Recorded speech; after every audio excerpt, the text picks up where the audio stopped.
Hello, it's Anna from the Heartbeat Hive. I am a lifestyle designer and flow coach for creative people.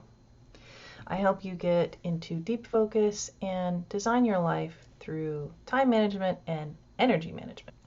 All right, so today I wanted to talk about my framework for all of my coaching, which is the personal power paradigm. You can tell I like alliteration, right? Over here at the Heartbeat Hive. So this is very, very simple.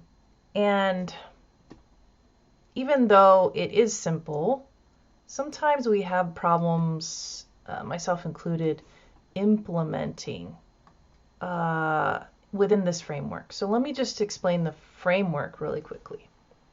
For me, this is an equation, okay? So if I have certain beliefs, they can affect my behaviors, which affect my results. But I can also work backwards. So if I'm having a result that's undesirable, okay, then I can examine behavior, but I can also examine beliefs. Now, this can get as complicated as you would like. You can get into metacognition and understanding and observing how you think. You can look into your past of how your values were formed with your family, your community, your faith. But what this power paradigm is all about in the big picture is that you have the power to change and become the person that you want to be. And in being that person, accomplish the things that you want to accomplish. So that is your power. And I know that there are outside forces, that exist, and maybe your perception of them changes over time. There's also gravity. It's always there, right? As long as we're on the earth. So we have forces that influence us, right? We also have our biology, our physiology, because we are inside a body, right? We've got to maintain that. What we're finding now with a lot of research is that the body and the mind, they can't exactly be separated. We really like to think that we can separate them more than they actually are. So yeah, that is a part of why I got into coaching and why I further decided to study flow science and peak performance. And I love applying that to the arts because, well, let's just be honest, I love the beauty that artists create and put out into the world and contribute to the world, and I'm super grateful for all the music and paintings and amazing meals made by chefs and photography and all that stuff, dancers, that I want more of it. I want my people to continue to create, and sometimes we can lose track of the why.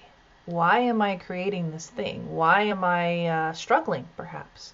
So this equation is really helpful. It's very easy to kind of just look at one of these and see how it relates to other parts. So let's give an example.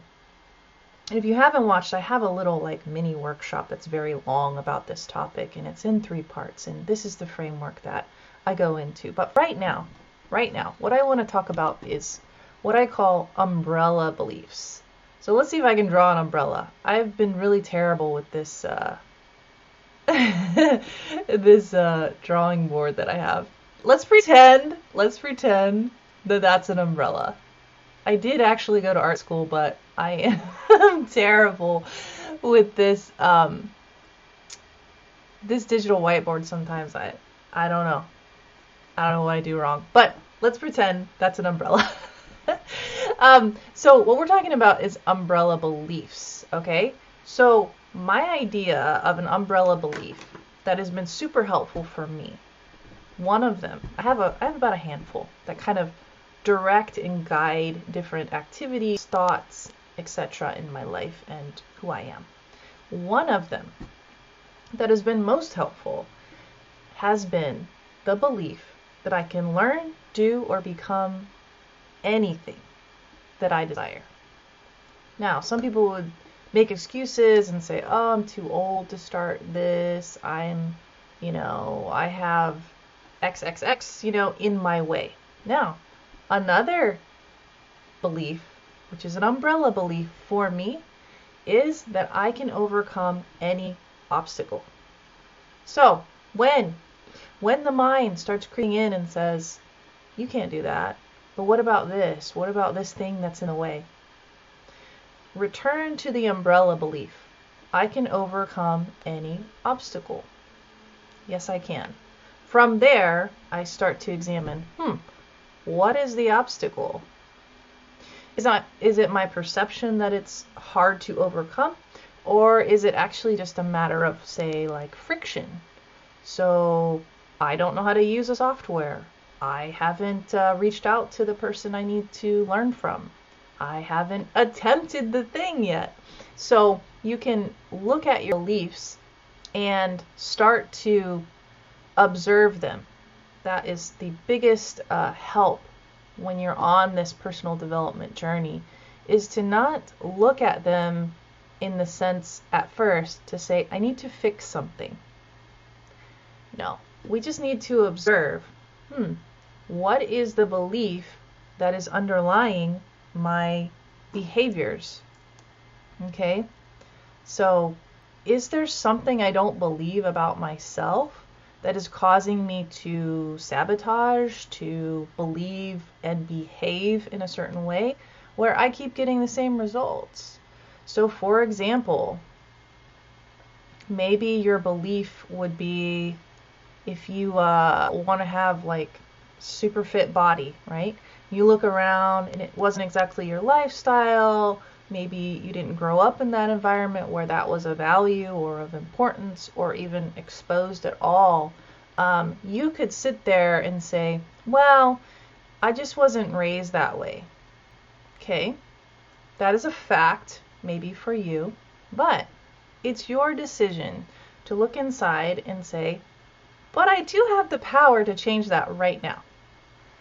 I don't have to continue on and maintain beliefs or maybe values that don't align with me for where I want to go. Yes, it was part of me. I was raised that way, but where do I want to go in the future? And if you can answer that question for yourself, then you can begin to change your behavior. So, what would I need to do to get into shape?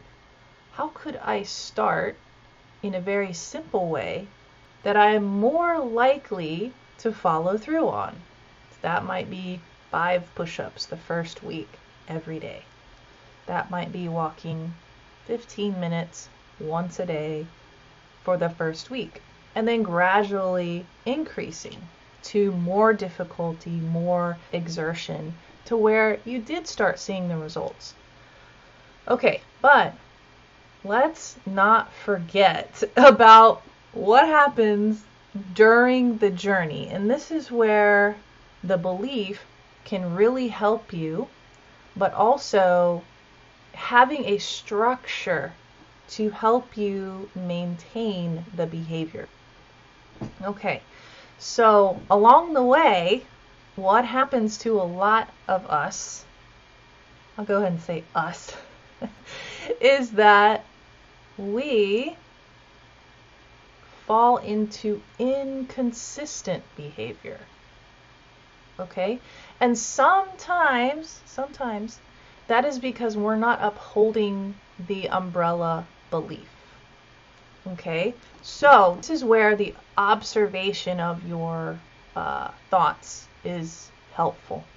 So let's say you start and you decide, I really want to become better at playing my instrument. All right, what do I need to do? Do I believe I can become better at playing the instrument? Yes, I do. Okay, what's my behavior? I should practice more. Okay, let's get more specific. I will practice 5 minutes a day scales, and I will do that 5 days a week. So then you mark it through and you put it on your calendar And that is the structure that reminds you to perform and follow through with consistency on this behavior, so that then you can have a result.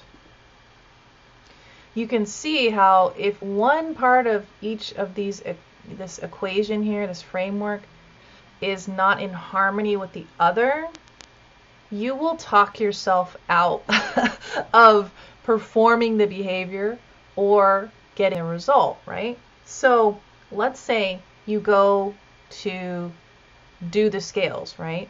And then you say, I don't want to do it right now. I don't want to do it right now. Okay, so you believe that you can become better, but your behavior is not aligned to get to the result or maintain the result. That has to do with consistency, clarity, and commitment. Okay, so maybe thinking about, how does the scale make me a better musician? Thinking about that, remembering that if you already know it. And then, hey, commitment. Commitment. We can be consistent and have poor quality, but if we're committed, we can maintain consistency and develop quality and skill over time, which will bring us the result. And by repetition and consistency, all these things, your belief can become more concrete. Oh, I really am getting better at guitar. I really am being a better musician because I am consistent and I am committed and I'm clear about what I am doing. So my belief is I will overcome any obstacle. So when I have the thought, I don't want to do this, come back. I can overcome any obstacle. And then observe thoughts. What's the obstacle? Well, the obstacle is actually thinking about convenience or avoiding pain. So not wanting to do something, but still wanting the results. That is really, really internal friction, internal work that you've got to do. But if you can remember this framework and your umbrella beliefs, then you have something to sort of reference and lean on, like a compass, an internal compass. So I hope this has been helpful. It's a very high level look at this sort of personal power paradigm is what I call it.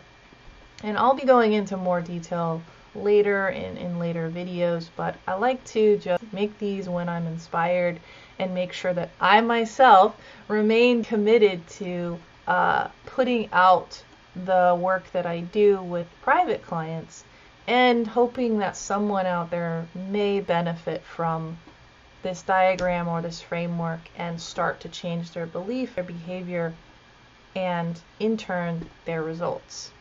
If you're interested in private coaching, there's a link down below for an interest form. Other than that, you can find me on Instagram at HeartbeatHive. And for now, I'll say goodbye, remain productive, and I will see you very soon.